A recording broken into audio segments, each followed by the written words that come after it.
Então vamos para a correção dos últimos exercícios do livro, e assim a gente encerra o livro 14 de Química. Exercício 16. A capacidade de limpeza e eficiência de um sabão depende da sua propriedade de formar micelas estáveis, que arrastam com facilidade as moléculas impregnadas do material a ser limpo. Tais micelas têm em sua estrutura partes capazes de interagir com substâncias polares, como a água, e partes que podem interagir com substâncias apolares, como as gorduras e os óleos. Bom, o que ele está descrevendo aí, né? Ele está descrevendo um material que tem uma parte polar e uma parte apolar. Ele tem uma parte que é basicamente carbono e hidrogênio, apolar, que consegue interagir com as gorduras, e ele tem uma parte que tem algo que torne esta parte da molécula polar, que faz com que ela seja capaz de interagir com a água, por exemplo.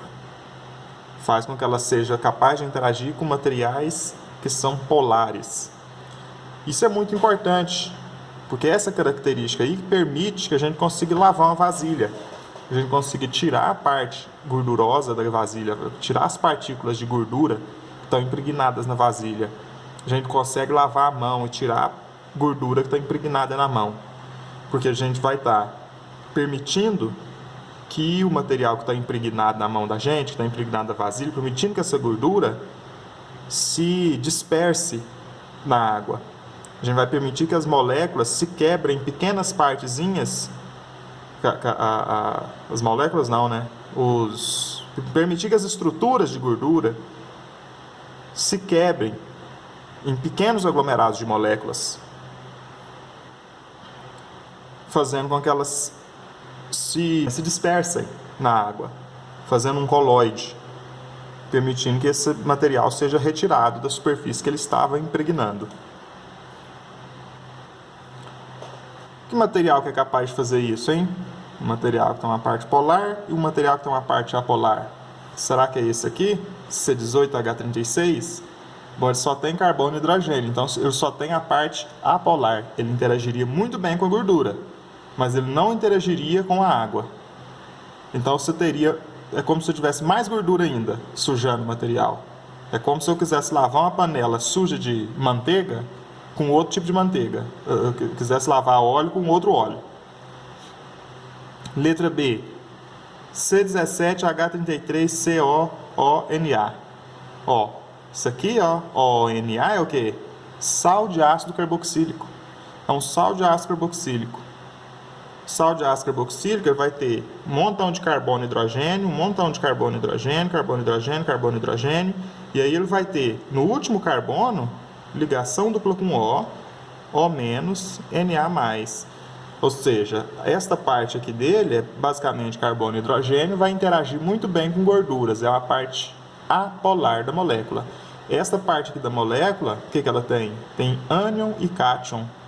Então ela interage muito bem com a água, porque ela é altamente polar. Ela é mais polar que a água. Ela forma não só o caráter positivo e caráter negativo para a molécula, mas realmente ânion e cátion. Então ela interage muito bem com a água devido à sua polaridade. Letra C. Também tem o COONA aqui, ó. Também tem a parte polar que interage muito bem com a água. Só que olha a parte apolar dela, só tem 4 átomos de carbono, 5, né? Tem 5 átomos de carbono aqui e a parte polar. Então ela é muito mais polar, essa parte da cadeia que é polar, ela exerce uma influência muito maior sobre o sistema. Então ela vai interagir muito mais bem com a água do que com a gordura. Essa daqui, C3H2H2, CH3, CH2, CH2, COOH. Também tem essa característica, ela tem uma parte apolar, uma parte polar. E essa última aqui, um éter, também tem uma parte aqui que é um pouco polar, mas é muito sutil essa parte polar do éter. A parte apolar predomina, a parte polar dele é muito sutil. Bom, qual delas aqui que tem a característica de ser muito apolar e muito polar na mesma molécula? Essa aqui, ó, a letra B. Sempre que a gente tiver isso, um sal de ácido carboxílico com uma longa cadeia orgânica, a gente tem o chamado sabão. Esses sabões aí, ó, são sabões que a gente usa no dia a dia mesmo. Se eu tiver um aromático, aí é o detergente. Se tiver um aromático aqui no meio da cadeia orgânica, aí caracteriza os detergentes. Os sabões têm essa característica, longa cadeia apolar, associa bem com gorduras, e cadeia muito polar aqui no outro cantinho da cadeia, tem uma parte muito polar que associa muito bem com a água. Então ele associa com os dois, portanto ele consegue dispersar a gordura que está associada nessa parte aqui na água que vai estar associada nessa. Nós vamos ter um monte de moléculas dessa aqui aglomeradas em volta de bolsas de gordura e vão ser dispersas em água. Exercício 17. A produção mundial de alimentos poderia se reduzir 40% da atual sem aplicação de controle sobre as pragas agrícolas. Por outro lado, o uso frequente dos agrotóxicos pode causar contaminação em solos, águas superficiais subterrâneas, atmosfera e alimentos. Os biopesticidas, tais como a piretrina e a coronopilina, têm sido uma alternativa na diminuição dos prejuízos econômicos, sociais e ambientais gerados pelos agrotóxicos. Nós temos aí, piretrina, a estrutura dela, e a coronopilina, a estrutura dela também aqui representada. E o exercício pergunta o seguinte: identifique as funções orgânicas presentes simultaneamente nas estruturas dos dois biopesticidas apresentados. Bom, vamos lá, né? O que nós temos aqui, além de carbono e hidrogênio? Isso aí é que vai caracterizar para nós o grupo funcional. Nós temos aqui carbonila, e em seguida da carbonila tem um oxigênio heteroátomo. Aqui nós temos uma carbonila sem oxigênio heteroátomo do lado. Quando eu tenho carbonila e oxigênio heteroátomo, eu tenho o quê? Eu tenho um éter. Amida, o que é isso? Isso é um éster. E quando eu tenho a carbonila, só carbonila, não tem nada do lado aqui de heteroátomo, outro átomo de outro elemento que não seja carbono e hidrogênio, nós temos o quê? Carbonila no carbono do meio da cadeia, no carbono secundário. Carbonila no carbono secundário caracteriza cetona. Agora vamos lá para outra, para coronopilina. Nós temos aqui hidroxila em carbono saturado, um carbono que só faz ligações simples, e nele tem hidroxila ligado, é um álcool. Nós temos carbonila em carbono secundário é uma cetona. E nós temos carbonila e o heteroátomo do lado, carbonila e oxigênio heteroátomo do lado. O que é isso? Carbonila e oxigênio heteroátomo do lado? É um éster. Então, quais funções nós temos nos dois? Éster e cetona. Resposta correta, letra B. Temos cetona e éster nos dois compostos.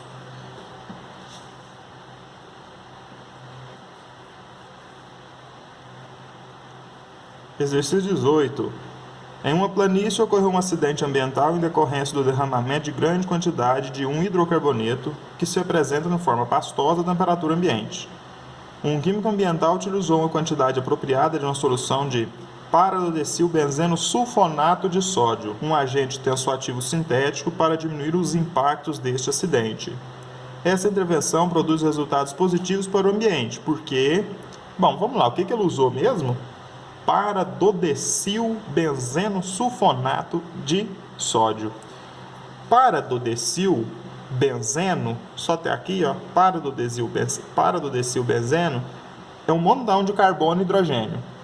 Até aqui, muito carbono e hidrogênio. Então, até aqui, ele reage muito bem com os apolares. Ele interagiria muito bem com aquele hidrocarboneto. Lembrando que um hidrocarboneto é um material apolar.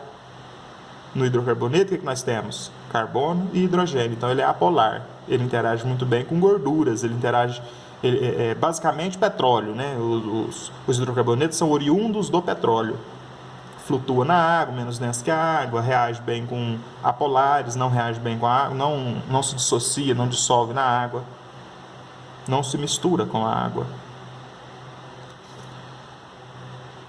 Agora, não se mistura de maneira homogênea, né, com a água. Agora, e essa outra parte aqui, nós falamos do paradodecilbenzeno, nós falamos de uma parte com carbono e hidrogênio que vai reagir aqui, que vai dissolver bem, associar bem, fazer interações intermoleculares com facilidade com o hidrocarboneto. Vai interagir, as moléculas vão interagir bem aqui, ó. Esta parte da cadeia com os hidrocarbonetos vão interagir muito. E essa outra parte aqui, ó, sulfonato de sódio. Sulfonato ato vai caracterizar um ânion, né, gente? Quando tem ato é um ânion. SO4 2-, Cl-, eto, ato, ito, então um ânion. Sódio, de sódio, o sódio nesse caso vai ser um cátion, Na+. Lembra do sais de ácido carboxílico? Alguma coisa ato de, ou ato de, e um cátion na frente. Então nós estamos falando de um cátion aqui, quer dizer, tem ânion e tem cátion. E essa parte aqui da molécula é que vai fazer com que ela seja, com que ocorra grande interação intermolecular com a água. Essa parte da molécula que é muito polar, que tem ânion e tem cátion. Essa parte aqui vai fazer com que o material interaja bem com a água. Mas o que vai acontecer de fato? Promove uma reação de substituição do hidrocarboneto, tornando menos letal ao ambiente. Substituição do hidrocarboneto vai substituir hidrogênios por outro material. Nós continuaríamos tendo uma molécula aí talvez até mais nociva ao meio ambiente do que a anterior. A hidrólise para dodecilbenzeno sulfonato de sódio produz energia térmica suficiente para vaporizar o hidrocarboneto. Também não ajudaria muito a vaporizar o hidrocarboneto. Continuaria, estaria na atmosfera, talvez não causasse mais danos ainda, mas também não produz energia suficiente para vaporizar o hidrocarboneto, não, viu? Esta hidrólise do benzeno sulfonato aqui não produziria tanta energia assim que fosse capaz de vaporizar o hidrocarboneto. Nós precisamos de muita energia para isso ocorrer. No coluna de fracionamento do petróleo que isso ocorre, né? O calor é muito intenso, promove a vaporização dos materiais. C. A mistura desses reagentes provoca combustão do hidrocarboneto, que diminui a quantidade dessa substância na natureza. Não ocorre isso, não provoca combustão, não. Mas vamos supor que provocasse a combustão do hidrocarboneto. Diminuiria a quantidade dessa substância na natureza? Sim, mas produziria outras substâncias como resultado. E no final das contas, nós estaríamos tirando um material danoso e colocando outro material danoso na natureza. Então não diminui, mas só troca um material por outro. Né? O produto da combustão seria lá gás carbônico, gás oriundos de gases danosos lá por efeito estufa. Letra D. Mas só que de todo jeito não ocorre, né? Ele não provoca combustão, coisa nenhuma. Letra D. A solução de paradodecilbenzeno sulfonato possibilita a solubilização do hidrocarboneto. O que nós falamos sobre o sabão agora mesmo, hein? Lá no exercício 16, uma parte orgânica associa com a gordura, associa com apolar. Uma parte apolar, uma parte carbono e hidrogênio, uma parte polar, ânion e cátion, associa com a água, e nós vamos ter a dissociação desse material aqui, a solubilização praticamente desse material que está associado aqui com o material que está associado aqui. Então aqui, ó, nós temos óleo e aqui nós temos água. O óleo vai interagir com essa parte da cadeia, a água vai interagir com essa, e que nós vamos ter óleo e água interagindo a partir dessa molécula aqui. Então a letra D é a resposta. Aqui nós temos um material parecido com esse. Exercício 19. Uma forma de organização de um sistema biológico é a presença de sinais diversos utilizados pelos indivíduos para se comunicarem. No caso das abelhas da espécie Apis mellifera, os sinais utilizados podem ser feromônios. para saírem e voltarem das suas colmeias usando um feromônio que indica a trilha percorrida por elas, composto A. Quando pressentem o perigo, expelem um feromônio de alarme, composto B.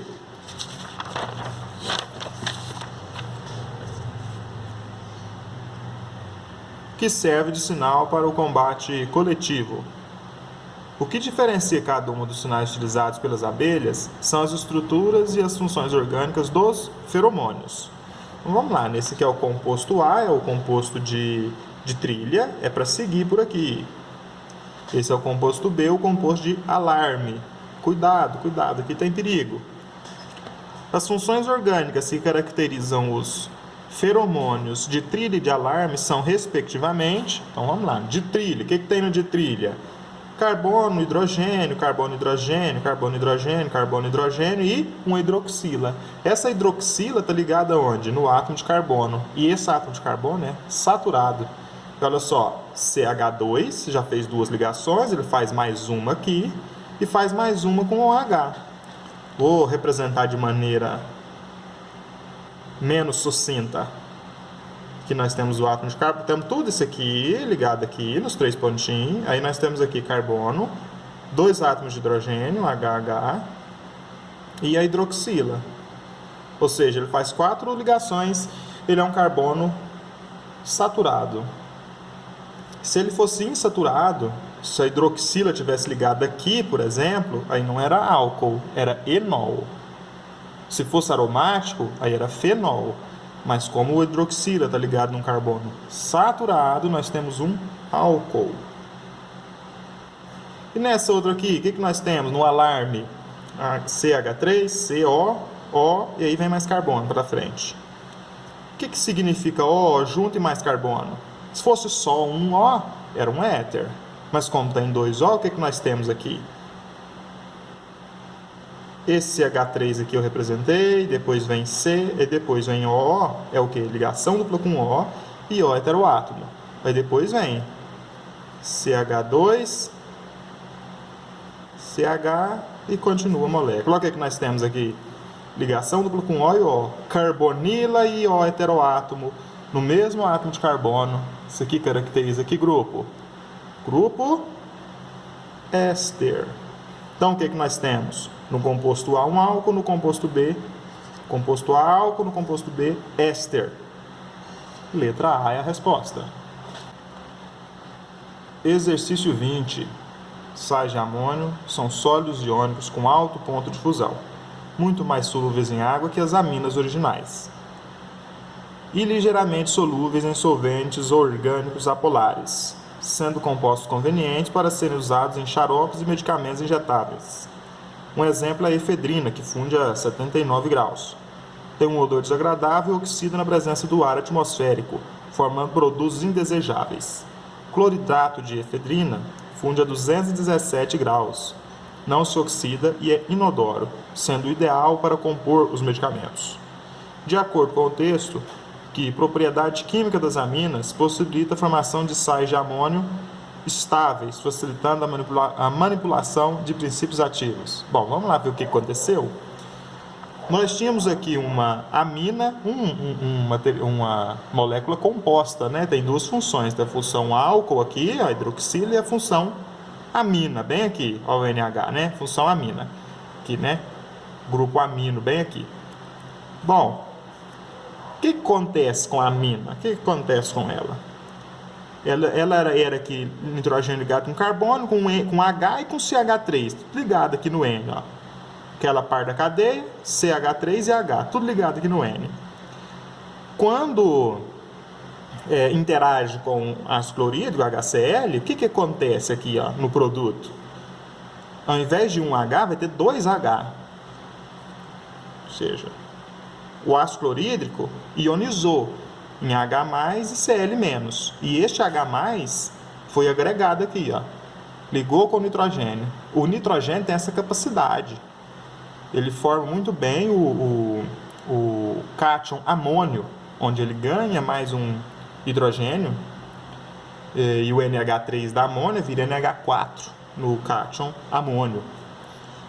E aqui no caso ela já fazia 3 ligações, né? 1, 2, 3 ligações, ligava com CH3, com H e com esse hash cadeia. Agora ele vai ligar com CH3, com esse hash cadeia, mas com mais 2 Hs, não só um H, 2 Hs. O que significa? O cátion H+, foi agregado pela molécula. Faz com que a molécula toda se torne um cátion positivamente carregado, enquanto o Cl fica sendo o ânion, Cl-. Ou seja, nós temos um sal, um cátion e o ânion, um sal. Para reagir com ácido e formar um sal, o que isso aqui tem que ser?